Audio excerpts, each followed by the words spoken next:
திருமகன் தூயாவியாரின் பெயராலே.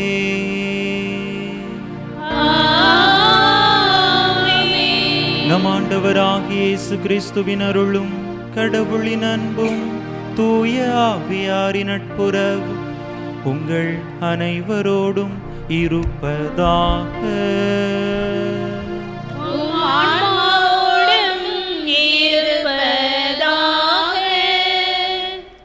இறையேசுவில் பிரியமான சகோதர சகோதரிகளே, தவக்காலத்தின் 4ஆம் ஞாயிறு வழிபாட்டிற்கு உங்கள் அனைவரையும் அன்போடு வரவேற்கின்றேன். இன்றைய ஞாயிறு மகிழ்ச்சியின் ஞாயிறு என்று அழைக்கப்படுகிறது. பாஸ்கா பெருவிழா நெருங்கி வருவதை முன்னிட்டு திருச்சபை இன்று மகிழ்ச்சியை கொண்டாடுகிறது. இன்றைய நாளில் ஆண்டவர் இயேசு கிறிஸ்து பிறவியிலேயே பார்வையற்ற ஒருவருக்கு பார்வை அளித்து புதுமை செய்ததை காண்கின்றோம். இது வெறும் உடல் சார்ந்த பார்வை மட்டுமல்ல, ஆன்மீக பார்வையை பற்றியது. நாம் பல நேரங்களில் பாவம், பொறாமை மற்றும் அறியாமை என்னும் இருளில் வாழ்ந்து கொண்டிருக்கின்றோம். இருளிலிருந்து ஒளி பெற இன்று ஆண்டவர் நம்மை அழைக்கிறார். நம் அகக்கண்கள் திறக்கப்படவும் இருளின் செயல்களை விட்டு ஒளியின் மக்களாக வாழவும் வரம் வேண்டி இத்திருப்பலியில் இணைவோம். இறை ஆசீர் பெறுவோம். இயேசுவில் அன்பார்ந்த சகோதர சகோதரிகளே, இந்த நாளிலே இந்த தியானத்தின் இறுதியாக இந்த தெய்வீக திருப்பலியிலே நாம் பங்கேற்று ஜெபிக்கின்றோம். தியானத்தின் முழுமையான இறை அருளை நாம் பெற்றுக்கொள்ள இந்த திருப்பலியானது நமக்கு உதவி புரிகின்றது. இறைவனுடைய அருள் ஆசீர் நம் ஒவ்வொருவர் மீதும் நிரம்ப பொழியப்படும்படியாக நம் ஒவ்வொருவருடைய கருத்துக்களையும் இந்த இறை பலிபீடத்திலே ஒப்பு கொடுத்து மன்றாடுவோம். தவக்காலத்தின் 4வது ஞாயிற்றுக்கிழமையிலே பயணித்து கொண்டிருக்கிறோம். இந்த நாள் நாம் முன்னுரையிலே வாசிக்க கேட்டது போன்று இந்த ஞாயிற்றுக்கிழமை மகிழ்ச்சியின் ஞாயிறு, அக மகிழ்வின் ஞாயிறு. லத்தீனிலே லாத்தரை சண்டே என்று சொல்லுவார்கள். அதாவது நாம் ஆண்டவருடைய உயிர்ப்பின் மகிமைக்காக காத்து கொண்டிருக்கிறோம். அதன் முன் சுவையாக இன்றைய நாளினை கொண்டாட திருச்சபை நம்மை அழைக்கின்றது. வழக்கமாக தவ காலங்களிலே ஆலயத்தை அழகு செய்ய மலர்கள் பயன்படுத்துவது கிடையாது. இன்றைய நாளில் திரு அவை சிறப்பு அனுமதியை வழங்குகின்றது. மலர்களை கூட நாம் பயன்படுத்தி கொள்ளலாம். அதே போல இசைகளையும் மீட்டி இந்த நாளை நாம் மகிழ்ச்சியோடு கொண்டாட வேண்டும் என்று அழைப்பு விடுக்கின்றது. எனவே இந்த அக மகிழ்வின் ஞாயிறை கொண்டாடக்கூடிய நாமும் இந்த அக மகிழ்வை, நிறைவான மகிழ்ச்சியை நம்முடைய உள்ளத்திலே நிறைவான விதத்திலே பெற்றுக்கொள்ளும்படியாக மன்றாடுவோம். சிறப்பான விதத்திலே வின்செந்தியர்களுக்காக நம்முடைய மறை மாவட்டத்திலே சிறப்பாக செயல்பட்டு கொண்டிருக்கக்கூடிய அனைத்து வின்சென்ட் தேய்ப்பவுல் சபை, அதனுடைய உறுப்பினர்கள் ஒவ்வொருவருக்காகவும் அவர்கள் செய்யக்கூடிய இறை பணியை ஒப்பு கொடுத்து மன்றாடுவோம். அந்த பிறரன்பு பணியில் பலரும் உதவி பெற்று கொண்டிருக்கிறார்கள். அந்த உதவி பெறக்கூடிய அந்த சுவிகார குடும்பங்களையும் ஒப்பு கொடுப்போம். இறைவன் அவர்களையும் நிறைவாக ஆசீர்வதிக்க, வின்செந்தியர்களை இன்னும் அதிக அளவில் இறைவன் ஆசீர்வதித்து அவர்கள் செய்யக்கூடிய இந்த பிறநல பணியை இன்னும் அதிக ஆர்வத்தோடு உற்சாகத்தோடு இறைவன் அவர்கள் செய்ய இறைவன் அருள் கூர்ந்தருளும்படியாக சிறப்பான விதத்திலே அனைத்து வின்செந்தியர்களையும் நாம் இந்த பலியிலே ஒப்பு கொடுப்போம். நம்முடைய தனிப்பட்ட கருத்துக்களையும் ஒப்பு கொடுத்து இறை ஆசீர் வேண்டி மன்றாடுவோம். திருமுழுக்கு நினைவாக நம்மீது தெளிக்கப்படும் இத்தண்ணீரை இறைவன் ஆசீர்வதிக்க மன்றாடுவோம். ஆண்டவரே, எல்லாம் வல்ல இறைவா, உடல் ஆன்ம வாழ்வு அனைத்துக்கும் ஊற்றும் தொடக்கமும் நீரே. இத்தண்ணீரை புனிதப்படுத்தியருள உம்மை வேண்டுகின்றோம். எங்கள் பாவங்களுக்கு மன்னிப்பு வேண்டவும், எல்லா நோய்களையும் மாற்றானின் சூழ்ச்சிகளையும் எதிர்த்து உமது அருளின் பாதுகாப்பை அடையவும் நாங்கள் இத்தண்ணீரை நம்பிக்கையுடன் பயன்படுத்துகின்றோம். ஆண்டவரே, உமது இரக்கத்தின் உதவியால் உயிருள்ள தண்ணீர் எங்களில் பொங்கி எழுந்து மீட்பளிப்பதாக. இவ்வாறு நாங்கள் தூய இதயத்தோடு உம்மை அணுகி வந்து எங்கள் உடலுக்கும் ஆன்மாவுக்கும் வரும் இடர்கள் அனைத்தையும் விலக்குவோமாக. எங்கள் ஆண்டவராகிய கிறிஸ்து வழியாக உம்மை மன்றாடுகிறோம். எல்லாம் வல்ல இறைவா, தண்ணீர் வளம் பெற அதில் ஒப்பிட வேண்டும் என்று இறைவாக்கினர் எலிசா வழியாக கற்பித்தீர். உமது படைப்பு பொருளாகிய இந்த உப்பை பரிவிரக்கத்துடன் புனிதப்படுத்தியருள உம்மை தாழ்மையுடன் வேண்டுகின்றோம். ஆண்டவரே, உப்பு கலந்த தண்ணீர் தெளிக்கப்படும் இடமெல்லாம் தீயோனின் தாக்குதல் அனைத்தும் தோல்வியுறச் செய்வீராக. உம் தூய ஆவியார் உடனிருந்து எங்களை இடையராது காத்தருள்வாராக. எங்கள் ஆண்டவராகிய கிறிஸ்து வழியாக உம்மை மன்றாடுகிறோம். ஆமென்.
எல்லாம் வல்ல இறைவன் நம் பாவங்களிலிருந்து நம்மை தூய்மைப்படுத்துவாராக.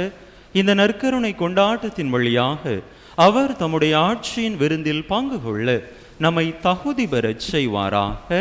ஆமென். மன்றாடுவோமாக.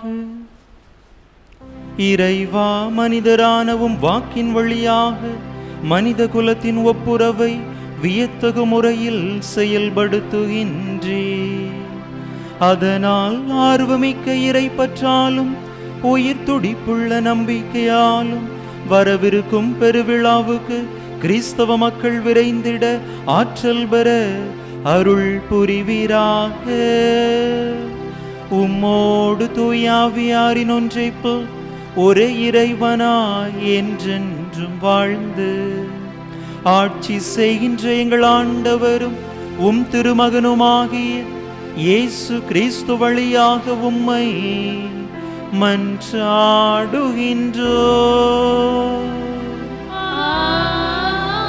ஆமென்.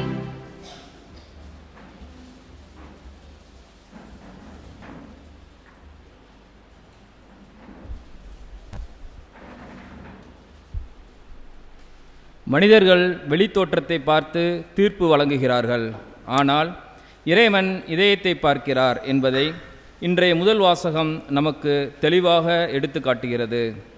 வெளி வேடங்களை தவிர்த்து தூய்மையான உள்ளத்தோடு இறைவனை தேட இவ்வாசகத்திற்கு செவிமடுப்போம்.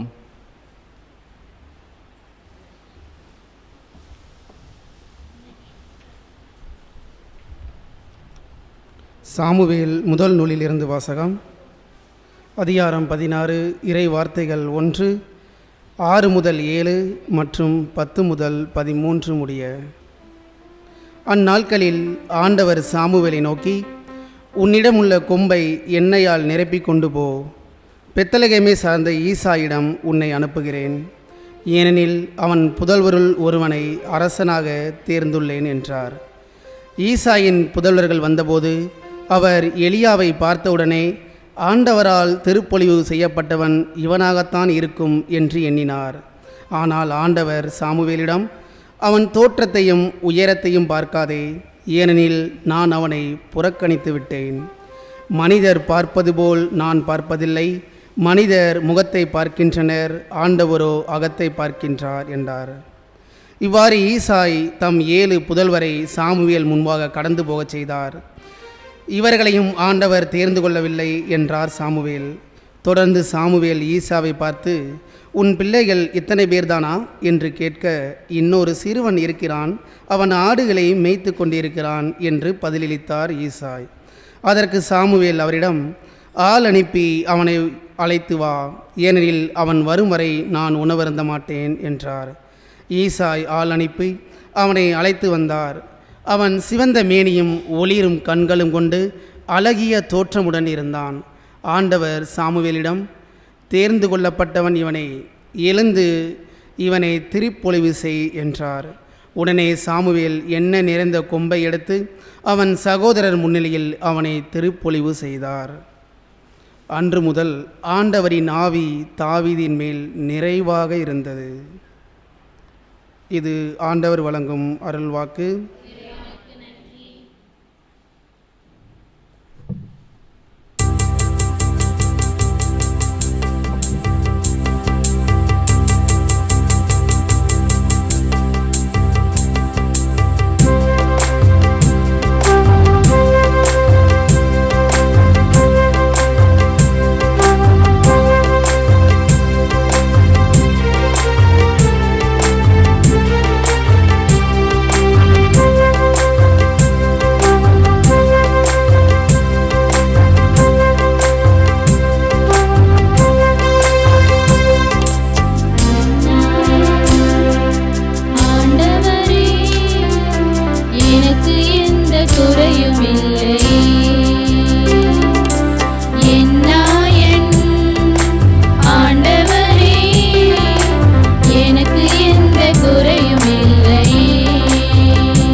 ஒளியின் பிள்ளைகளுக்குரிய நற்பண்புகளாகிய நீதி மற்றும் உண்மை ஆகியவற்றில் நாம் நிலைத்திருக்க தூக்கத்திலிருந்து விழித்து கிறிஸ்துவின் ஒளியில் பிரகாசிக்க அழைப்பு விடுக்கும் 2ஆம் வாசகத்திற்கு செவிமடுப்போம்.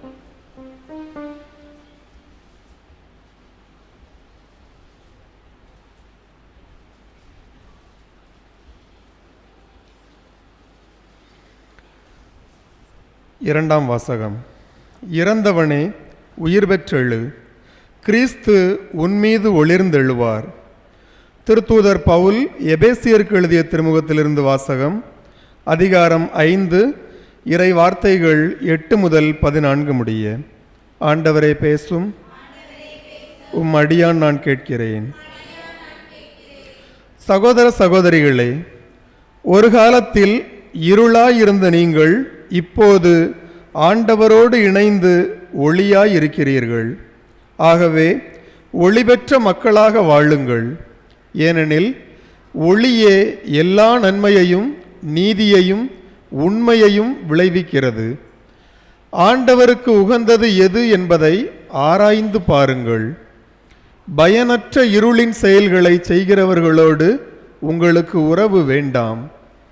அவை குற்றமென எடுத்து காட்டுங்கள். அவர்கள் மறைவில் செய்பவற்றை சொல்லக்கூட வெட்கமாக இருக்கிறது. அவர்கள் செய்வதையெல்லாம் குற்றமென ஒளியானது எடுத்து காட்டும்போது அவற்றின் உண்மை நிலை வெளியாகிறது. அவ்வாறு தெளிவாக்கப்படுவது எல்லாம் ஒளிமயமாகிறது. ஆதலால் தூங்குகிறவனே விழித்தெழு, இறந்தவனே உயிர் பெற்றெழு, கிறிஸ்து உன்மீது ஒளிர்ந்தெழுவார் என்று கூறப்பட்டுள்ளது. இது ஆண்டவர் வழங்கும் அருள்வாக்கு.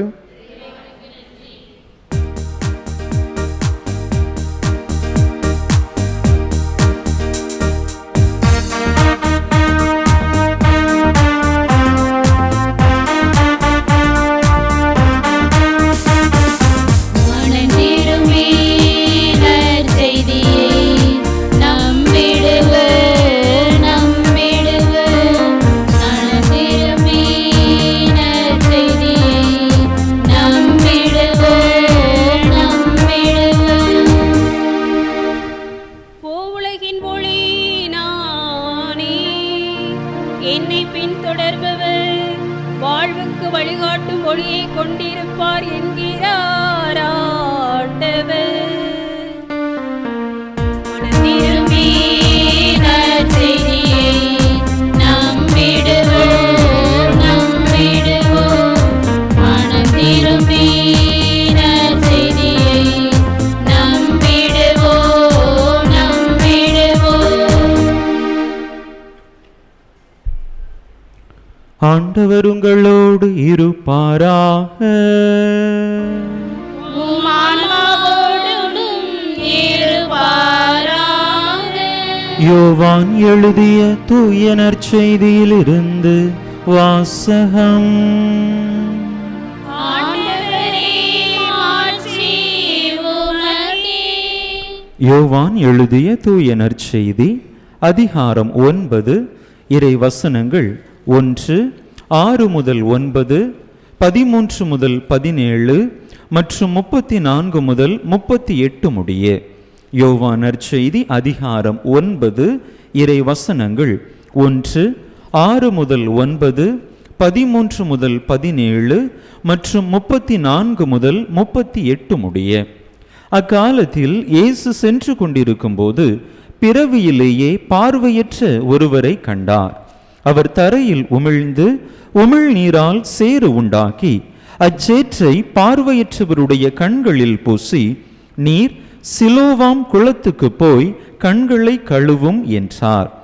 சிலோவாம் என்பதற்கு அனுப்பப்பட்டவர் என்பது பொருள். அவரும் போய் கழுவி பார்வை பெற்று திரும்பி வந்தார்.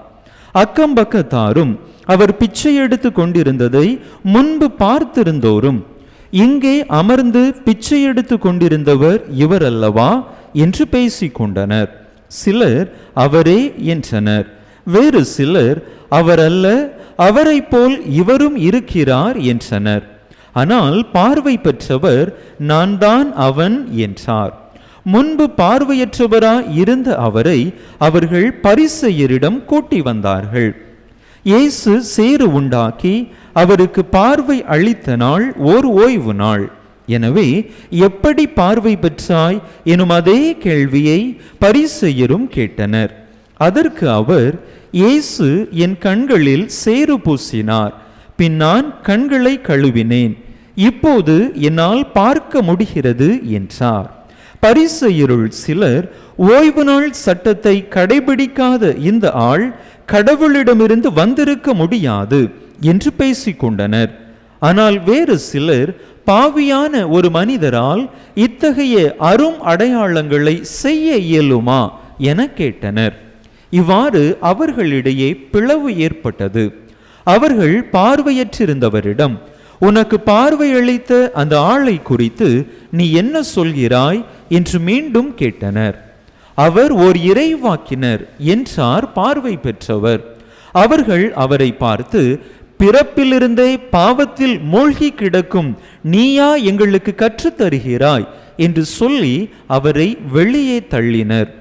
யூதர்கள் அவரை வெளியே தள்ளிவிட்டதை பற்றி இயேசு கேள்விப்பட்டார். பின் அவரை கண்டபோது, மானிட மகனிடம் நீர் நம்பிக்கை கொள்கிறீரா என்று கேட்டார். அவர் மறுமொழியாக, ஐயா, அவர் யார் சொல்லும், அப்போது நானும் அவரிடம் நம்பிக்கை கொள்வேன் என்றார். இயேசு அவரிடம், நீர் அவரை பார்த்திருக்கிறீர், உமோடு பேசிக் கொண்டிருப்பவரே அவர் என்றார். அவர், ஆண்டவரே, நம்பிக்கை கொள்கிறேன் என்று கூறி அவரை வணங்கினார். ஆண்டவரின் அருள்வாக்கு. கிறிஸ்துவே உமக்கு புகழ்.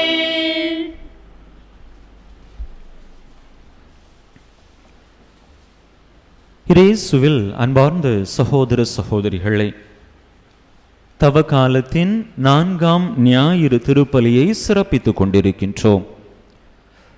இன்றைய திருவழிபாடு பல்வேறு வகையான பார்வைகளை குறித்து நமக்கு சுட்டி காட்டுகின்றன.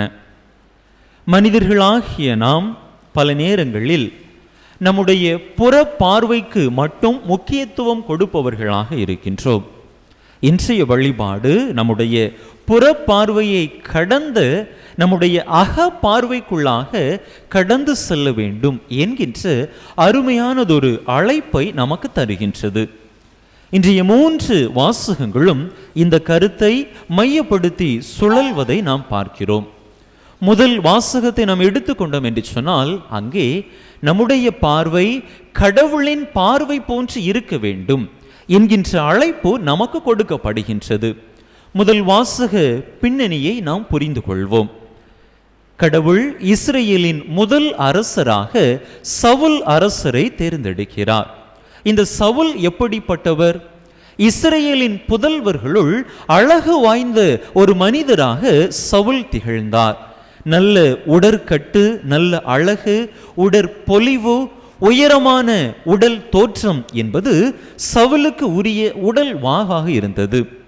மனிதர்கள் மத்தியிலும் இவருக்கு நல்ல ஒரு பெயர் இருந்தது. கடவுள் அவரைத்தான் இஸ்ரேலின் முதல் அரசராக தேர்ந்தெடுத்தார். ஆனால் கடவுளுடைய வார்த்தைகளுக்கு சவுல் பல நேரங்களில் கீழ்ப்படியாமல் நடப்பவராக இருந்தார். குறிப்பாக அமலேக்கியர் என்கின்ற ஒரு இனத்திற்கு எதிராக இஸ்ரேலின் படை போர் புரிந்தது. அந்த போரின் இறுதியில் எதிரிகள் யாரையும் நீங்கள் விட்டு வைக்க கூடாது, எதிரி நாட்டு மக்கள், கால்நடைகள் அனைத்தையும் அழித்தொழிக்க வேண்டும் என்கின்ற கடவுளின் கட்டளையை சாமுவேல் இறைவாக்கினர் சவுல் அரசரிடத்திலே சொல்லுவார். அதே போன்று சவுல் எதிரி நாட்டவரை அமலேக்கியருக்கு எதிராக போரிடுவார், அவர்களை வெற்றியும் கொள்வார். ஆனால் கடவுளுடைய வார்த்தைக்கு மாறாக நடந்து கொள்வார். கடவுள் சொன்னது அனைவரையும் அழித்தொழிக்க வேண்டும், மக்களாக இருக்கலாம், கால்நடைகளாக இருக்கலாம், அழித்தொழி, எதையும் விட்டு வைக்காதே என்று சொல்லுவார். ஆனால் இங்கே சவுல் என்ன செய்கின்றார்? அந்த அரசன், எதிரி நாட்டு அரசன், அமலேக்கியர்களினுடைய அரசனையும் அவர் அழிக்கவில்லை. அரசனையும் விட்டு வைக்கிறார், அங்கு இருந்த மக்களை மட்டும் அழித்தொழிக்கிறார். கால்நடைகளில் முதல் தரமானவை, இரண்டாம் தரமானவை அனைத்தையும் எடுத்து வைத்துக் கொள்கின்றார், பத்திரப்படுத்திக் கொள்கின்றார். ஆண்டவரின் வாக்கு சாமுவேல் இறைவாக்கினர் மூலமாக சவுலை சென்றடைகின்றது. எதற்காக நீ எதிரி நாட்டு படைகளை அல்லது எதிரி நாட்டு கால்நடைகளை அழிக்கவில்லை என்று சொன்ன பொழுது சவுல் சொன்ன பதில், கடவுளுக்கு பலியிடுவதற்காக நான் இந்த கால்நடைகளை ஒதுக்கி வைக்க சொல்லி இருக்கிறேன் என்று சொல்லுவார். அப்பொழுது சாமுவேல் இறைவாக்கினர் கடவுளுடைய வார்த்தையை சொல்லுவார். கடவுளுக்கு மகிழ்ச்சி கொடுப்பது எது? எரிபலி செலுத்துவதா அல்லது பிற பலிகள் செலுத்துவதா அல்லது கடவுளின் வார்த்தைக்கு கீழ்ப்படிவதா? கடவுளின் வார்த்தைக்கு கீழ்ப்படிவது அல்லவா எல்லா பலிகளையும் விட சிறந்தது. நீர் கடவுளுடைய பார்வையில் தவறிவிட்டீர். கடவுள் உம்மை மேன்மையான இடத்திலே வைத்திருந்தார், ஆனால் நீர் கடவுளுடைய வார்த்தைக்கு கீழ்ப்படியாமல் நடந்து விட்டீர். எனவே கடவுளும் அரச பதவியிலிருந்து உம்மை தூக்கிவிட்டார் என்று சொல்லி அவருடைய அரியணையிலிருந்து சவுல் இறக்கிவிடப்படுகிறார். இப்பொழுது இஸ்ரேலின் அரியணை காலியாக இருக்கின்றது. புதிய அரசரை இஸ்ரேல் மக்களுக்கு கொடுக்க வேண்டும். ஆண்டவராகிய கடவுள் சாமுவேல் இறைவாக்கினரிடத்திலே சொல்லுகின்றார், நீர் பெத்லேஹேமுக்கு போகும், அங்கே போய் ஈசாயினுடைய மகன்களில் ஒருவரை அரசனாக திருப்பொழிவு செய்யும் என்று சொன்ன பொழுது சாமுவேல் ஈசாயை போய் சந்திக்கிறார். ஈசாயின் மகன்களை பார்க்கிறார். உம்முடைய மகன்களை வரச் செய்யும் என்று சொன்ன பொழுது ஈசாயும் தன்னுடைய மகன்களை சாமுவேல் இறைவாக்கினருக்கு முன்பாக வரச் சொல்லுகின்றார். முதலிலே அவருடைய பெரிய மகன், மூத்த மகன் எலியாபை பார்த்தவுடன் நல்ல உடற்கட்டோடு இருந்த அவரை பார்த்து, இவன்தான் இஸ்ரேலின் அரசனாக இருக்கும், இவனைத்தான் கடவுள் நிச்சயமாக திருப்பொழிவு செய்வார் என்று நினைக்க கடவுள் அவரை நிராகரிக்கிறார். அதே போல தொடர்ந்து அவருடைய 7 மகன்களையும் நிராகரிக்கிறார். இவ்வளவு பேர்தானா உம்முடைய பிள்ளைகள் என்று சொல்ல, இல்லை, என்னுடைய மகன் ஒரு சிறுவன் இருக்கிறான், அவன் ஆடு மேய்த்துக் கொண்டிருக்கிறான் என்று சொல்ல, அவனை வரச் சொல்லும் என்று சொன்ன பொழுது அங்கே சிறுவன் தாவீது சாமுவேலின் முன்பாக வருகிறார்.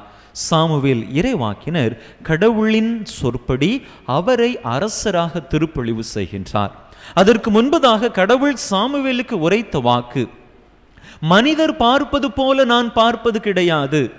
நல்ல முகத்தோற்றம், அழகு, நல்ல உடற்கட்டோடு இருக்கிறார்கள் என்று நீயே நினைத்தாய். ஆனால் நான் மனிதர்களுடைய முகத்தை பார்ப்பது அல்ல, நான் மனிதர்களுடைய புற தோற்றத்தை பார்ப்பது கிடையாது. மாறாக மனிதர்களுடைய அகத்தை, உள்ளத்தை பார்க்கிறேன் என்று சொல்லி அங்கே கடவுள் தாவீதை அரசராக திருநிலைப்படுத்துவதாக பார்க்கிறோம். தாவீதினுடைய பிரமாணிக்கத்தை கண்டு அவரை முன்னிலைப்படுத்துகின்றார். ஆக நாமும் கடவுளை போன்று பார்ப்பவர்களாக, மனிதர்களுடைய அகத்தை பார்ப்பவர்களாக, புற தோற்றத்திற்கு இல்லாமல் உள்ளத்திற்கு முக்கியத்துவம் கொடுப்பவர்களாக நாம் வாழ வேண்டும் என்பதை முதல் வாசகம் நமக்கு சுட்டி காட்டுகின்றது. இரண்டாவது வாசகத்திலே பவுலடிகளார் எபேசு நகரத்து மக்களுக்கு வழங்கக்கூடிய ஒரு அருளுரையை நாம் பார்க்கிறோம். என்ன செய்தியை கொடுக்கின்றார்? எபேசு நகர மக்களை பார்த்து பவுலடிகளார் சொல்லுகின்றார், முன்பு ஒரு காலத்தில் இருளிலே இருந்த நீங்கள் இப்பொழுது ஒளிக்கு கடந்து வந்திருக்கிறீர்கள். எனவே இந்த நிலையிலேயே நிலைத்திருங்கள். மீண்டும் அந்த இருள் படர்ந்த பாவ வாழ்வுக்கு உள்ளாக சென்று விடாதீர்கள். உங்களுடைய பார்வை நல்ல வழிகளின் மீது இருக்கட்டும், தீய வழிகளின் மீது, பாவ வழிகளின் மீது செல்ல வேண்டாம் என்கின்ற ஒரு அழைப்பை கொடுக்கின்றார். எபேசு நகர மக்கள் ஒழுக்க நெறியிலே பிறழ்ந்தவர்களாக இருந்தார்கள். மனம் போன போக்கிலே வாழ்ந்து கொண்டிருந்தார்கள். அதிலும் குறிப்பாக சிலை வழிபாட்டிற்கு முக்கியத்துவம் கொடுப்பவர்களாக, பிற தெய்வ வழிபாட்டிற்கு முக்கியத்துவம் கொடுப்பவர்களாக இருந்தார்கள். இந்த சூழ்நிலையில் தான் அவர்கள் மீது இறைவன் அருள் பொழியப்பட்டு அவர்கள் புதிய வாழ்வுக்குள்ளாக கடந்து வருகிறார்கள். அந்த புதிய வாழ்விலே நீங்கள் நிலைத்திருங்கள் என்கின்ற அழைப்பை பவுலடிகளார் அந்த எபேசு மக்களுக்கு கொடுத்து புதிய பார்வையை பெற்றுக்கொள்ளச் செய்கின்றார்.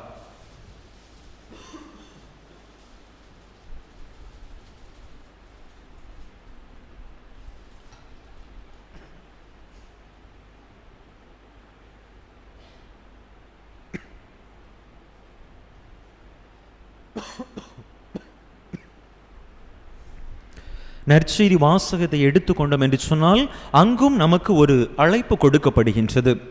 நம்முடைய பார்வை எப்படிப்பட்ட பார்வையாக இருக்க வேண்டும் என்கின்ற அழைப்பு. அங்கே கடவுள் நம் ஆண்டவர் இயேசு கிறிஸ்து பார்வையற்ற ஒரு மனிதருக்கு பார்வையை கொடுக்கின்றார்.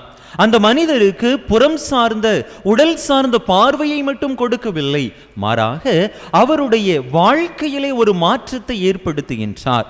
அவருடைய நம்பிக்கை வாழ்வை தட்டி எழுப்பி ஆண்டவர் மீது விசுவாசம் கொள்ளக்கூடிய ஒரு நிலைக்கு அந்த மனிதரை உயர்த்துகின்றார். இதே நேரத்தில் அங்கு இன்னொரு சாராரை பார்க்கிறோம், பரிசேயர் கூட்டத்தை பார்க்கிறோம்.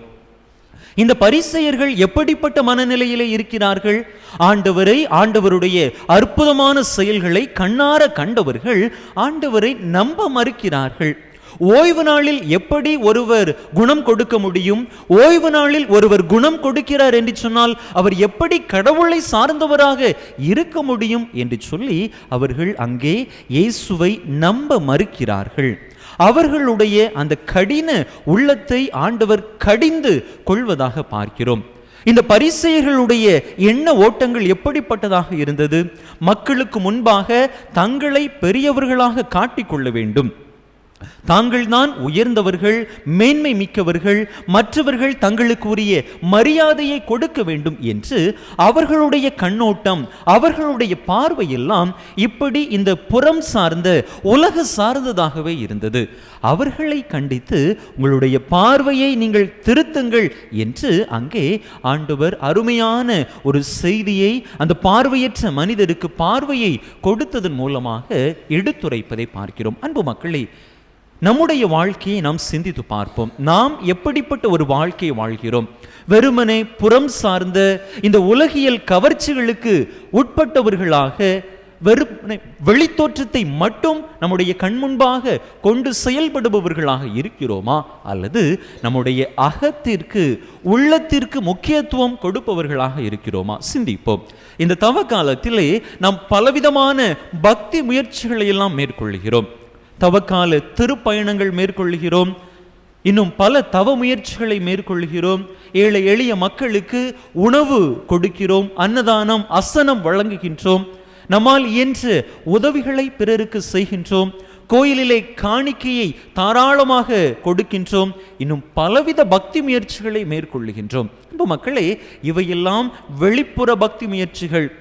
இவற்றையெல்லாம் செய்துவிட்டு நாம் நம்முடைய அடுத்திருப்பவரை, நம்முடைய அண்டை அயலாரை மன்னிக்க நமக்கு மனம் இல்லை என்று சொன்னால், அவர்களிடத்திலே வெறுப்பு உணர்வு கொண்டிருக்கிறோம் என்று சொன்னால், நம்முடைய உறவுகளிடத்தில் தாய் தந்தையாக இருக்கலாம், உடன் பிறந்த சகோதர சகோதரிகளாக இருக்கலாம், அவர்களிடத்திலே முகம் கொடுத்து பேசாமல் இந்த காரியங்களை எல்லாம் நாம் செய்து இவற்றிலே முதன்மையாக நாம் திகழ்ந்தாலும் கூட அன்பு மக்களே, அதனால் எந்த பலனும் வந்துவிடப் போவதில்லை. 14 திருத்தலங்கள் என்ன, 28 திருத்தலங்களுக்கு சென்றாலும் நம்முடைய உள்ளத்திலே நல்ல ஒரு மாற்றம் இல்லை என்று சொன்னால், மற்றவர்களை மன்னிக்கக்கூடிய நல்ல மனது நம்மிடத்தில் இல்லை என்று சொன்னால், மற்றவர்களுக்கு இறங்கி நம்முடைய வைராக்கியத்தை விட்டு கீழே இறங்கக்கூடிய அந்த மனது நமக்கு வரவில்லை என்று சொன்னால், எத்தனை திருப்பயணங்கள் மேற்கொண்டாலும், எத்தனை ஆயிரங்களை ஆலயத்திலே காணிக்கையாக போட்டாலும், எத்தனை முறை திருவிவிலியத்தை தொடக்கத்திலிருந்து இறுதி வரை நாம் படித்தாலும், எத்தனை முறை திரு ஜெபமாலையை ஜெபித்தாலும் அதனால் எந்த பலனும் வந்துவிடப் போவதில்லை. எனவே நம்முடைய பார்வையை மாற்றுவோம். இவற்றையெல்லாம் செய்வதனால் இறைவனை மகிழ்வித்து விடலாம் என்று நினைக்கக்கூடிய அந்த பார்வையை மாற்றுவோம்.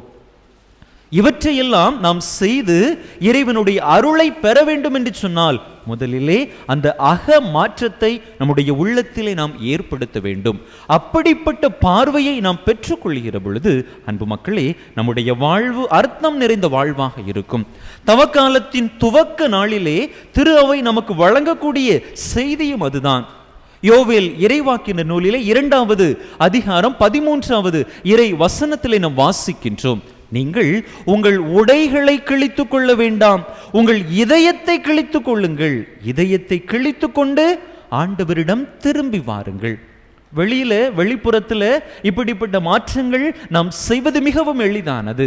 ஆனால் உள்புறத்தில் மனதின் ஆழத்திலிருந்து அந்த ஒரு மாற்றத்தை, எந்த மனிதரை நம்மால் மன்னிக்க முடியவில்லையோ அந்த மனிதரை மன்னித்து விட்டோம் என்று சொன்னால், அந்த நல்ல மாற்றத்தை நம்முடைய வாழ்க்கையிலே நாம் ஏற்படுத்தி விட்டோம் என்று சொன்னால், அன்பு மக்களே, அதுதான் ஆண்டவர் விரும்புகின்ற நல்ல மனமாற்றமாக இருக்கின்றது.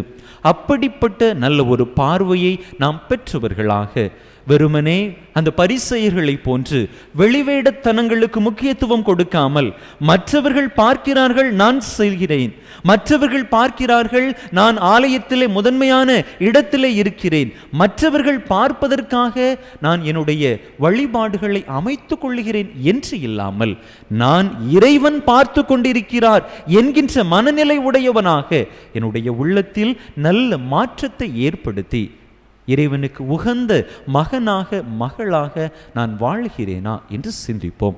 அப்படிப்பட்ட நல்ல மனமாற்றத்தை நாம் பெற்றுக்கொள்ள தொடர்ந்து இந்த இறை பலியிலே மன்றாடுவோம். இறைவன் நம் ஒவ்வொருவரையும் நிறைவாக ஆசீர்வதிப்பாராக. ஆமன். அனைவரும் எழுந்து நம்முடைய நம்பிக்கையை அறிக்கையிடுவோம்.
கேளுங்கள் உங்களுக்கு கொடுக்கப்படும் என்று திருவாய் மலர்ந்த நம் ஆண்டவரிடம் நம்முடைய உள்ளத்து விருப்பங்கள், மன்றாட்டுக்கள், விண்ணப்பங்கள் அனைத்தையும் நாம் கேட்கிற பொழுது இறைவன் நிச்சயமாக தருவார் என்கின்ற நம்பிக்கையான மனநிலையோடு எடுத்து சொல்லி மன்றாடுவோம்.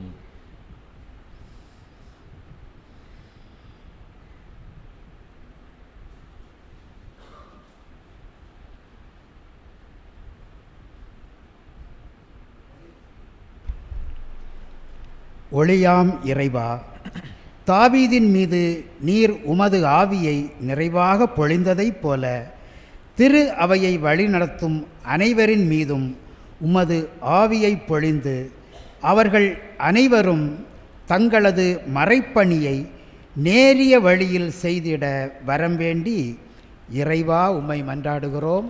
எல்லாம் வல்ல இறைவா, எங்கள் மன்றாட்டை கேட்டருளும். நல்லாயேனே எம் இறைவா, இருள் சூழ் பள்ளத்தாக்கில் நடக்க நேர்ந்தாலும் நீர் இருப்பதனால் எனக்கு பயமில்லை என்ற திருப்பாடல் வரிகளுக்கு ஏற்ப எம் நாட்டு தலைவர்கள் போர்கள், சண்டைகள், வன்முறை, தீவிரவாதம், போட்டி போன்ற இருளின் செயல்பாடுகளை விடுவித்து மக்கள் நல்வாழ்வில் ஆர்வம் கொண்டிட நல்லாட்சி அமைந்திட இறைவா உம்மை மன்றாடுகின்றோம். எல்லாம் வல்ல இறைவா, எங்கள் மன்றாட்டை கேட்டருளும். படைப்புகளின் ஆண்டவரே எம் இறைவா, இளைஞர்கள், இளம்பெண்கள் தங்கள் வாழ்வில் எடுக்கும் முயற்சிகள் முடிவுகளில் வெற்றி காணவும் அவர்களது எதிர்காலம் ஒளிமயமானத அமைந்திடவும் வரம் வேண்டி இறைவா உம்மை மன்றாடுகிறோம். எல்லாம் வல்ல இறைவா, எங்கள் மன்றாட்டை கேட்டருளும். ஆறுதல் அளிப்பவரே இறைவா, தவக்காலத்தில் இருக்கும் நாங்கள் நல்ல ஒரு பாவ மன்னிப்பு பெற்று முழுமையான மனமாற்றம் அடைந்து ஆண்டவர் விரும்பும் மக்களாய் வாழ வரம் வேண்டி இறைவா உம்மை மன்றாடுகிறோம். எல்லாம் வல்ல இறைவா, எங்கள் மன்றாட்டை கேட்டருளும். நல்வாழ்வு அளிப்பவரே எம் இறைவா, தங்களால் முயன்ற அளவு ஏழை எளியவர்களுக்கு உதவியும் மாணவ மாணவியர்களுக்கு கல்வி உதவியும் தொடர்ந்து செய்து கொண்டிருக்கும் வின்சென்ட் தே பவுல் சபையின் பொறுப்பாளர்கள், உறுப்பினர்கள் அனைவரின் குடும்பங்கள் நலன் பெறவும் இவர்கள் அனைவரும் நல்ல உடலுள்ள நலன் பெற்று மென்மேலும் இப்படிப்பட்ட நல்ல காரியங்களை முழு ஆற்றலோடும் ஆர்வத்தோடும் தொடர்ந்து செய்திட இறைவா உம்மை மன்றாடுகிறோம். எல்லாம் வல்ல இறைவா, எங்கள் மன்றாட்டை கேட்டருளும். மாணவர்கள் மற்றும் இளைஞர்களுக்காக ஞானத்தின் ஊற்றை இறைவா, தூங்குகிறவனே விழித்தெழு, கிறிஸ்து உன்மீது ஒளிர்ந்தெழுவார் என்ற பவுல் அடியாரின் வார்த்தைக்கேற்ப பொது தேர்வு எழுதும் மாணவ செல்வங்கள் சோம்பலை அகற்றி புத்தொழியுடன் உழைக்க பலன் தாரும். அவர்கள் தேர்வுகளில் வெற்றி பெற்று கிறிஸ்துவின் ஒளியில் தங்கள் எதிர்காலத்தை ஒளிமயமானதாக அமைத்திட வேண்டுமென்று இறைவா உம்மை மன்றாடுகிறேன். எல்லாம் வல்ல இறைவா, எங்கள் மன்றாட்டை கேட்டருளும். நம்முடைய தனிப்பட்ட தேவைகளுக்காக சில மணித்துளிகள் அமைதியாக இறைவனிடம் மன்றாடுவோம்.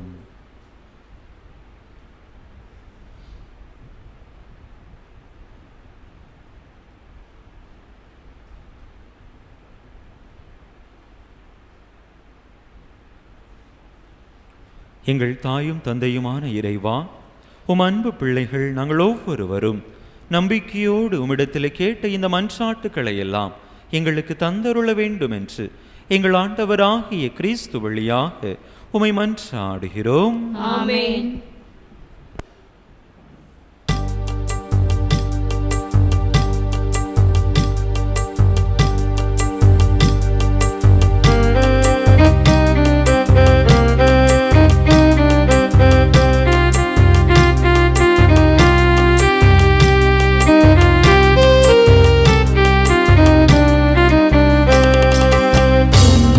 மணியுமில்ல பூவும் பொருளுமில் வள்ளி பூ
சகோதர சகோதரிகளே, என்னுடையதும் உங்களுடையதுமான இப்பலி எல்லாம் வல்ல தந்தையாக இறைவனுக்கு ஏற்றதாகும்படி மன்றாடுங்கள்.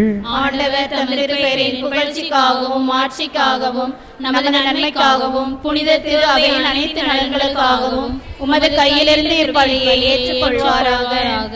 ஆண்டவரே, பணிவுடன் உமை வேண்டி நிலையான உதவியளிக்கும் காணிக்கைகளை பேரின்பத்துடன் உமக்கு ஒப்பு கொடுக்கின்றோ. அதனால் நாங்கள் இவற்றை உண்மையிலேயே போற்றவும் உலகின் மீட்புக்காக உமக்கு உகந்தவாறு ஒப்பு கொடுக்கவும் செய்வீராக. எங்கள் ஆண்டவராகிய கிறிஸ்து வழியாக உம்மை மன்றாடுகின்றோ.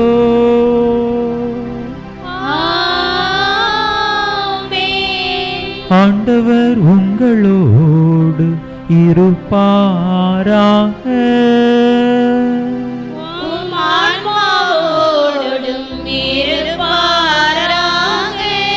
இதயங்களை மேலே எழுப்புங்கள்.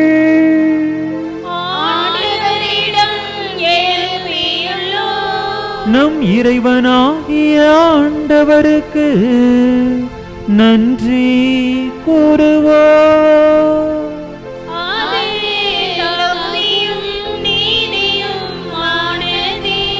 ஆண்டவரே, தூயவரான தந்தையே, என்றுமுள்ள எல்லாம் வல்ல இறைவா, எங்கள் ஆண்டவராகிய கிறிஸ்து வழியாக என்னாலும் எவ்விடத்திலும் நாங்கள் உமக்கு நன்றி செலுத்துவோம். மெய்யாகவே தகுதியும் நீதியுமாகும். எங்கள் கடமையும் மீட்புக்குரிய செயலுமாகும். கிறிஸ்து தாம் மனிதரானதன் மறை நிகழ்வு வழியாக இருளில் நடக்கும் மனித குலத்தை நம்பிக்கையின் ஒளிக்கு கொண்டு வந்தார். பழைய பாவ நிலைக்கு உட்பட்டவர்களாக பிறந்தவர்களை புது பிறப்பின் கழுவுதலால் உரிமை மக்களாக ஏற்றுக்கொண்டார். ஆகவே விண்ணகத்திலும் மண்ணகத்திலும் உள்ள அனைத்தும் உமை ஆராதித்து வணங்கி புதியதொரு பண்பாடுகின்றன. வான தூதரணிகள் அனைத்தோடும் நாங்களும் சேர்ந்து முடிவின்றி ஒரே குரலாய் ஆர்ப்பரித்து பாடுவதாவது:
ஆண்டவரே, நேர்மையாகவே தூயவர்.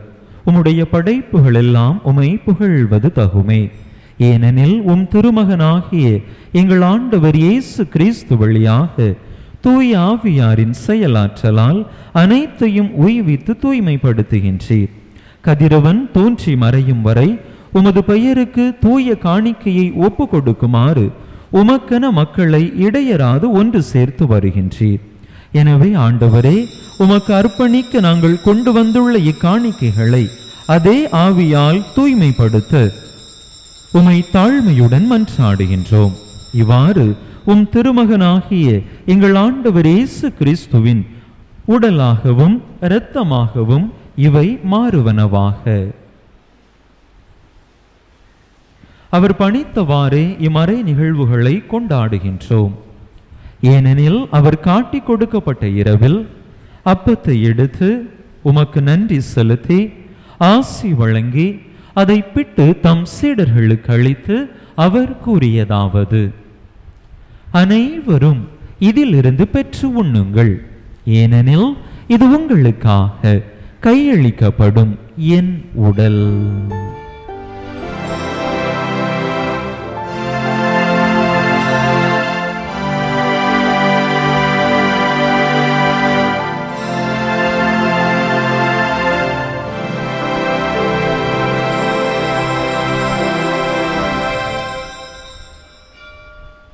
அவ்வண்ணமே இரவு விருந்தை அருந்திய பின் கிண்ணத்தையும் எடுத்து உமக்கு நன்றி செலுத்தி ஆசி வழங்கி அதை தம் சீடர்களுக்கு அளித்து அவர் கூறியதாவது: அனைவரும் இதிலிருந்து பெற்று பருகுங்கள், ஏனெனில் இது புதிய நிலையான உடன்படிக்கைக்குரிய என் இரத்தத்தின் கிண்ணம்.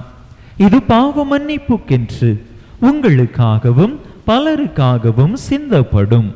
இதை என் நினைவாக செய்யுங்கள்.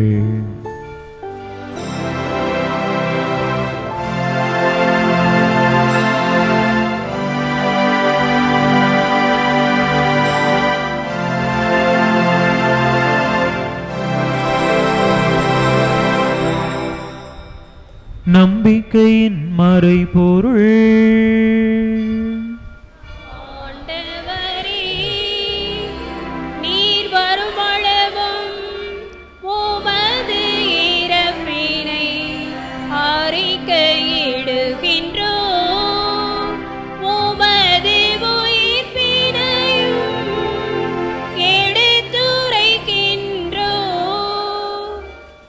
ஆகவே ஆண்டவரே, உம் திருமகனின் மீட்பளிக்கும் பாடுகளையும் வியப்புக்குரிய உயிர்ப்பையும் விண்ணேற்றத்தையும் நாங்கள் நினைவு கூறுகின்றோம். இவர் மீண்டும் வருவார் என எதிர்பார்த்திருக்கும் நாங்கள் இப்புனிதமான உயிருள்ள பலியை நன்றி செலுத்தி உமக்கு ஒப்பு கொடுக்கின்றோம். உமது திரு அவையின் காணிக்கையை கண்ணோக்கியருள உமை மன்றாடுகின்றோம். இப்பலியினால் நீர் உளம் கனிய திருவிழமானீர். இவ்வாறு உம்முடைய திருமகனின் திருவுடல் திரு இரத்தத்தால் ஊட்டம் பெறும் நாங்கள் அவருடைய தூய ஆவியால் நிரப்ப பெற்று கிறிஸ்துவுக்குள் ஒரே உடலும் ஒரே உள்ளமும் உடையவராக விளங்கச் செய்வீராக. இவரே எங்களை உமக்கு என்றும் காணிக்கையாக்குவாராக. இவ்வாறு உமால் தேர்ந்து கொள்ளப்பட்டவர்களோடு முதலாக புனிதமிக்க கன்னியும் கடவுளின் தாயும் எங்கள் பாதுகாவலியுமான புனித ஜெபமாலை அன்னை, அவருடைய கணவரான புனித யோசேப்பு மற்ற புனிதர்கள் அனைவரோடும் நாங்கள் உரிமை பெற்றுக்கு தகுதியுடையோர் ஆவோமாக. இவர்களின் வேண்டுதலால் நாங்கள் என்றும் உமது உதவியை பெறுவோம் என உறுதியோடு இருக்கின்றோம். ஆண்டவரே, எங்களை உமோடு ஒப்புரவாக்கும் இப்பலி உலகுக்கெல்லாம் அமைதியும் மீட்பும் தர வேண்டும் என மன்றாடுகின்றோம்.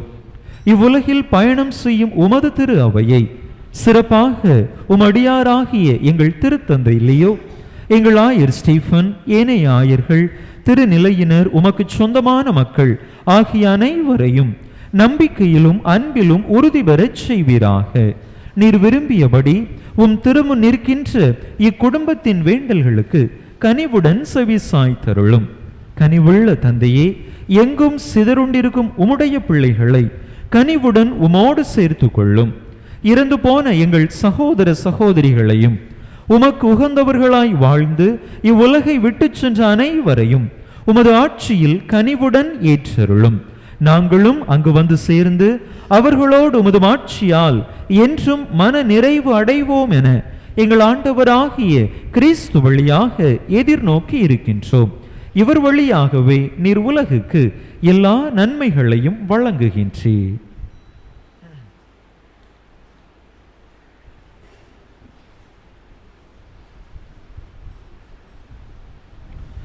இவர் வழியாக இவரோடு இவரில் எல்லாம் வல்ல இறைவனாகிய தந்தையே, தூய ஆவியாரின் ஒன்றைப்பில் எல்லா புகழும் மாட்சியும் என்றென்றும் உமக்கு உரியதே.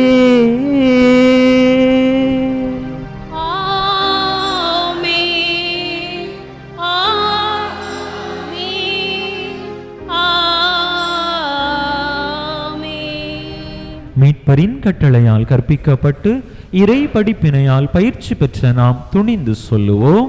விண்ணுலகில் இருக்கிற எங்கள் தந்தையே, உமது பெயர் தூயது என போற்றப் பெறுக. உமது ஆட்சி வருக. உமது திருவுளம் விண்ணுலகில் நிறைவேறுவது போல மண்ணுலகிலும் நிறைவேறுக. எங்கள் அன்றாட உணவை இன்று எங்களுக்கு தாரும். எங்களுக்கு எதிராக குற்றம் செய்வோரை நாங்கள் மன்னிப்பது போல எங்கள் குற்றங்களை மன்னியும். எங்களை சோதனைக்கு உட்படுத்தாதேயும், தீமையிலிருந்து எங்களை விடுவித்தருளும். ஆண்டவரே, தீமை அனைத்திலிருந்தும் எங்களை விடுவித்து எங்கள் வாழ்நாளில் அமைதியை கனிவுடன் அருள உமை மன்றாடுகின்றோம்.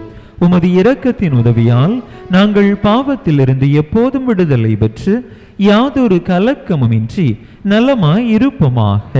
நாங்கள் எதிர்நோக்கி இருக்கும் பேரின்பத்துக்காகவும் எம் மீட்பராகிய இயேசு கிறிஸ்துவின் வருகைக்காகவும் காத்திருக்கின்றோம். ஆண்டவரே இயேசு கிறிஸ்துவை, அமைதியை உங்களுக்கு விட்டுச் செல்கின்றேன், என் அமைதியையே உங்களுக்கு அளிக்கின்றேன் என்றும் திருத்தூதர்களுக்கு மொழிந்தீரே. எங்கள் பாவங்களை பாராமல் உமது திரு அவையின் நம்பிக்கையை கண்ணோக்கி உமது திருவுளத்துக்கு ஏற்ப அதற்கு அமைதியையும் ஒற்றுமையையும் அளித்தருள்வீராக. என்றென்றும் வாழ்ந்து ஆட்சி செய்கின்றவர் நீரே. ஆண்டவருடைய அமைதி உங்கள் அனைவரோடும் என்றும் இருப்பதாக. ஒருவருக்கொருவர் கிறிஸ்து வழங்கும் அமைதியை பகிர்ந்து கொள்வோம்.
இதோ இறைவனின் செம்மறி, இதோ உலகின் பாவங்களை போக்குகின்றவர்.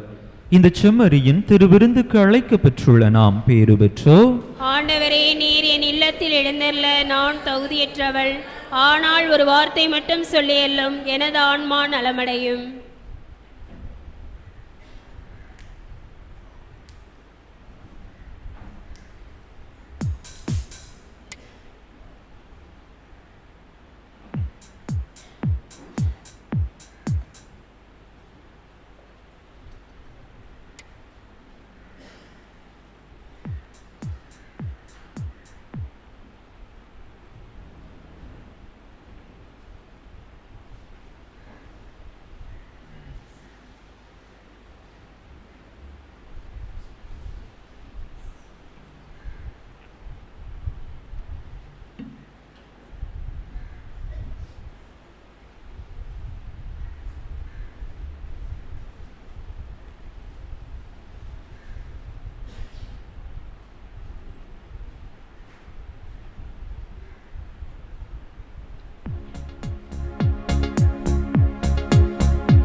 காரும் தெய்வம் என் நெஞ்சில் வரும் நேரம் என்னுள்ளம் எங்கும் பூக்குதே.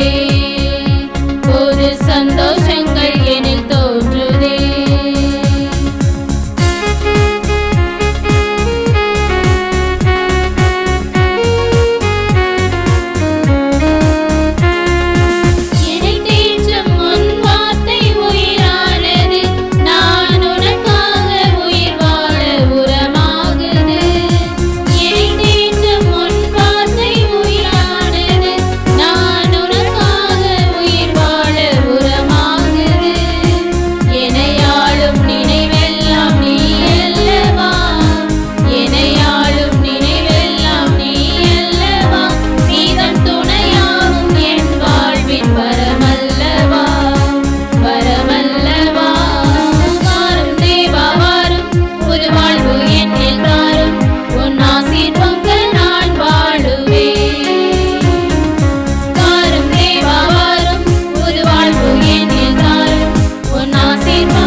அறிவிப்புகள். இன்று ஆண்டின் தவக்காலம் 4ஆம் ஞாயிறு. அன்பு மக்களே, நம்முடைய பங்கிலிருந்து வருகின்ற சனிக்கிழமை நாம் தவக்கால திருப்பயணம் செல்லுகின்றோம். சனிக்கிழமை அதிகாலை 1:30 மணிக்கு வாகனமானது புதூருக்கு வரும். எனவே புதூர் மக்கள் 1:15 மணிக்கெல்லாம் தயாராக இருக்கும்படியாக கேட்டுக்கொள்கிறேன். அங்கிருந்து மக்களை ஏற்றிக்கொண்டு தொடர்ந்து சங்கரலிங்கபுரம், துரைசாமிபுரம், குருவார்பட்டி என்று அனைத்து ஊர்களுக்கும் சென்று மக்களை அழைத்து கொண்டு வருவார்கள். எனவே ஒவ்வொரு ஊரிலும் அன்பு மக்கள் 9:30 மணிக்கெல்லாம் 1:30 மணிக்கெல்லாம் தயாராக இருக்கும்படியாக அன்போடு கேட்டுக்கொள்கிறேன். அதிகாலை சனிக்கிழமை அதிகாலை 1:30 மணி. வெள்ளிக்கிழமை நைட்டுன்னு சொல்லி வச்சுக்கிடுங்க, இல்லைனா சனிக்கிழமை அதிகாலை என்று வைத்துக் கொள்ளுங்கள். ஒரு சிலருக்கு சிறிய குழப்பம், சனிக்கிழமை ராத்திரின்னு சொல்லி சிலர் நினச்சிட்டு இருக்கீங்க. இல்லை, சனிக்கிழமை அதிகாலை, வெள்ளிக்கிழமை ராத்திரி.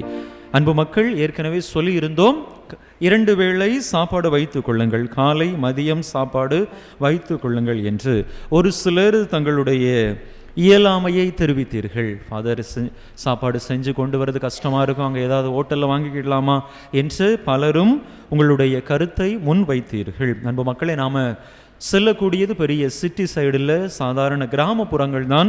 எனவே அங்கு ஹோட்டல்கள் பெரிய அளவில் இருக்குமா என்று சொன்னால் இருப்பதற்கான வாய்ப்பு இல்லை. அப்படி இருந்தாலும் அது கால விரயத்தை ஏற்படுத்தி கொண்டிருக்கும். ஒவ்வொருத்தராக போய் வாங்கிட்டு வந்துட்டு இருந்தால் நேரம் ஆகிட்டு இருக்கும், நிறைய ஆலயங்களுக்கு செல்ல வேண்டும்.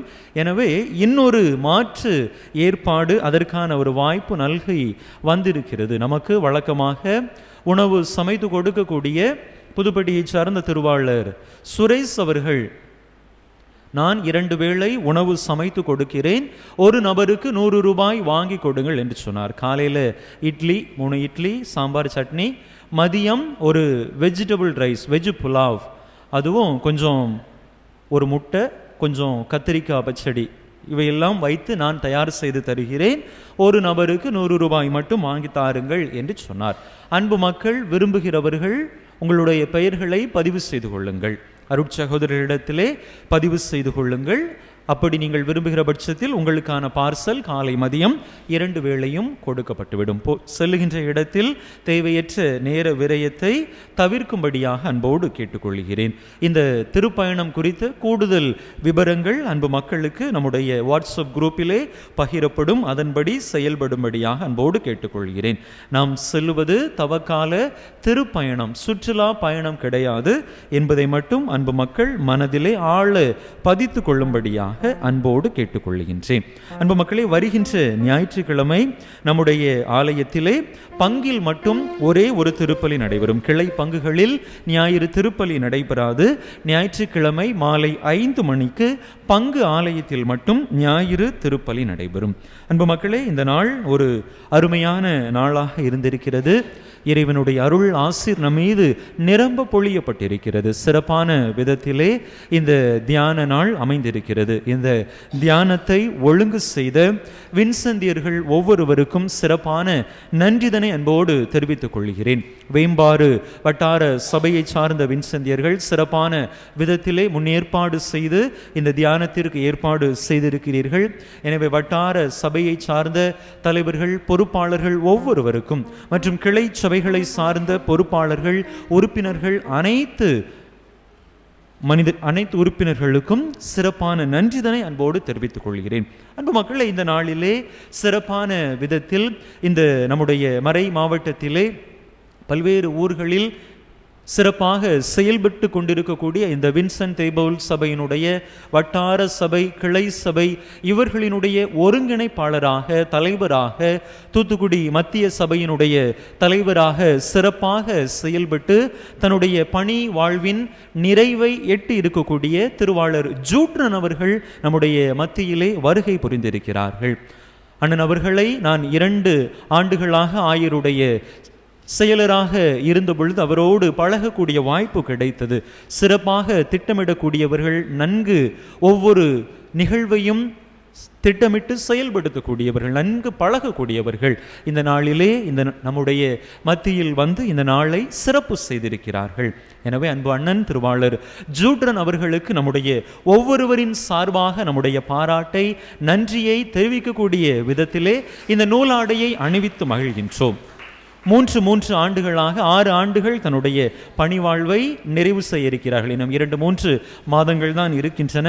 ஒரு பொறுப்பை நிர்வகிப்பது, அனைத்து உறுப்பினர்களையும் பொறுப்பாளர்களையும் ஒருங்கிணைப்பது என்பது அவ்வளவு எளிதான காரியமல்ல. கனக்கச்சிதமாக சிறப்பாக நிறைவேற்றியிருக்கிறார்கள். எனவே நம்முடைய பாராட்டை, நன்றியை தெரிவிப்போம். இந்த நூலாடையை பொன்னாடையாக அணிவித்து மகிழ்வோம்.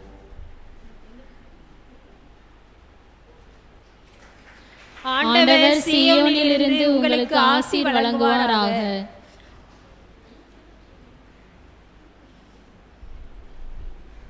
அன்பு மக்களே, இந்த நாளில் சிறப்பான விதத்தில் நமக்கு தியான செய்தியை வழங்கி இருக்கக்கூடியவர்கள் நம்முடைய அன்பு சகோதரர்கள், சகோதரர் அந்தோணிராஜ் மற்றும்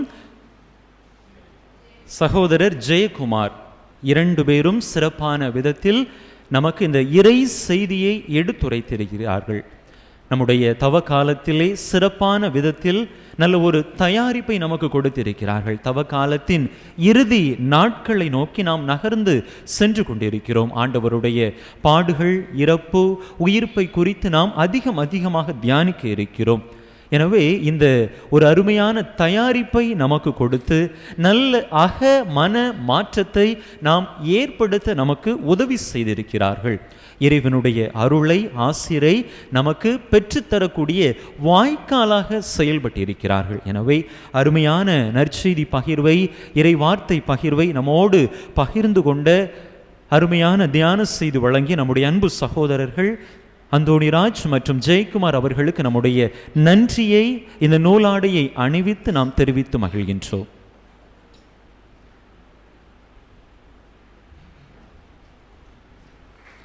ஆண்டவர் சீயோனிலிருந்து உங்களுக்கு ஆசீர் வழங்குவாராக. ஆண்டவர் சீயோனிலிருந்து உங்களுக்கு ஆசீர் வழங்குவாராக.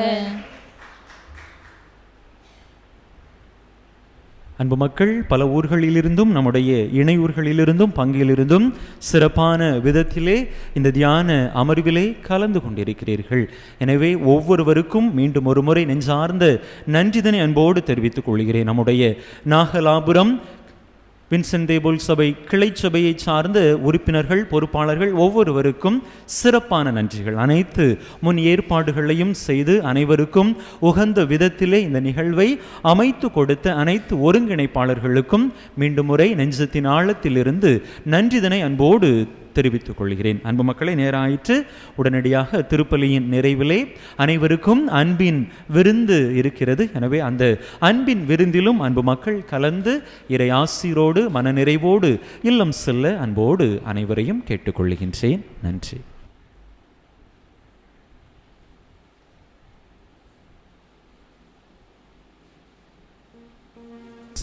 இறுதி ஆசிருக்காக அனைவரும் எழுந்து நிற்போம். மன்றாடுவோமாக. இறைவா, இவ்வுலகுக்கு வரும் ஒவ்வொரு மனிதரையும் ஒளிர்விக்கின்றனே, எங்கள் இதயங்களை உமது அருளின் சுடரால் ஒளிர்வித்தருள உம்மை வேண்டுகின்றோ. அதனால் உமது மாண்புக்கு தகுதியானதையும் விருப்பமானதையும் என்றும் நினைவில் கொண்டு உம்மை நேர்மையாக அன்பு செய்ய வலிமை பெறுவோமாக. எங்கள் ஆண்டவராகிய கிறிஸ்து வழியாக உம்மை மன்றாடுகின்றோ.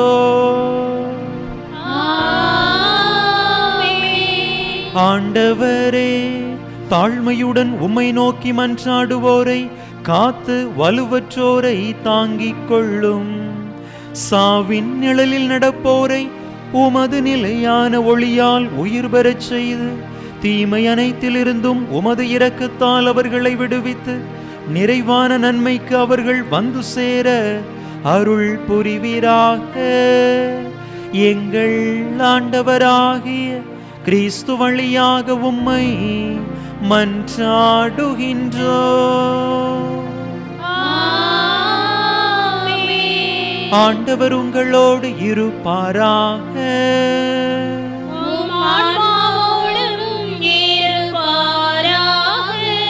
எல்லாம் வல்ல இறைவன் தந்தை, மகன், தூயாவியார் உங்களுக்கு ஆசி வழங்குவாராக.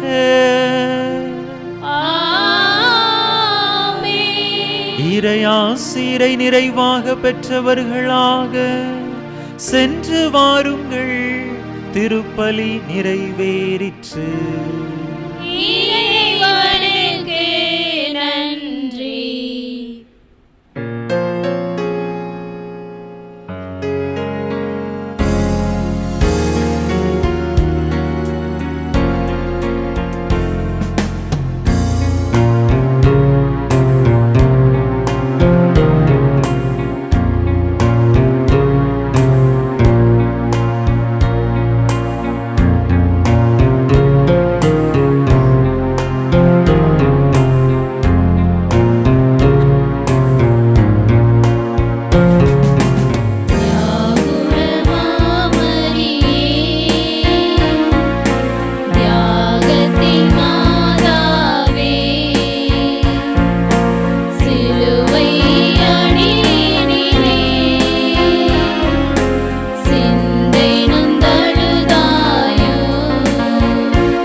விண்ணில் கண்டதனால் வியாகுல மாமரியே தியாகத்தின் மாதாவே சிலுவை அடியிலே சிந்தை நொந்தழுதாயோ.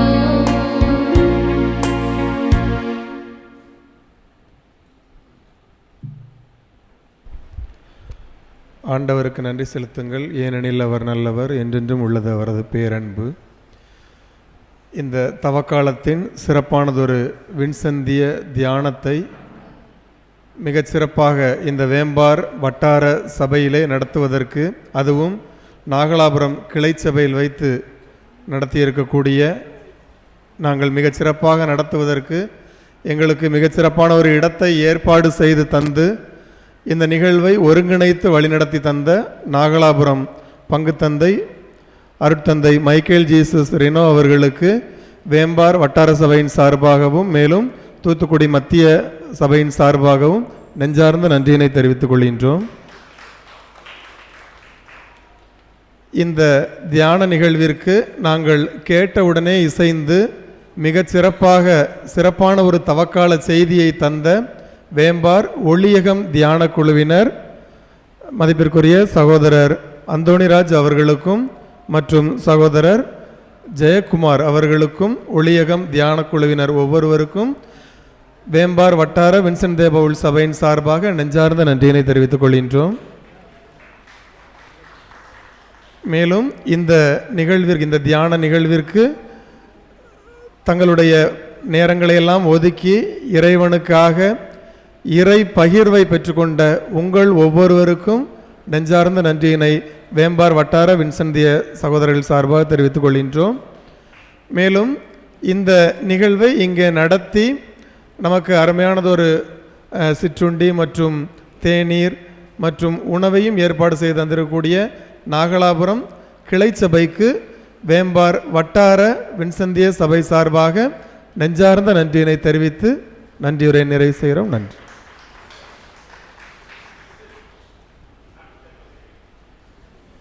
மேலும் இந்த திருப்பலியானாலும் சரி, எந்த திருப்பலியானாலும் சரி, நமக்கு எப்போதும் ஆன்ம வழிகாட்டிகளாக இருந்து வழிநடத்தி கொண்டிருக்கக்கூடிய இப்பங்கின் அருட்சகோதரிகள் ஒவ்வொருவருக்கும் வேம்பார் வட்டார சபையின் சார்பாக நெஞ்சார்ந்த நன்றியினை தெரிவித்து விடைபெறுகின்றோம். நன்றி.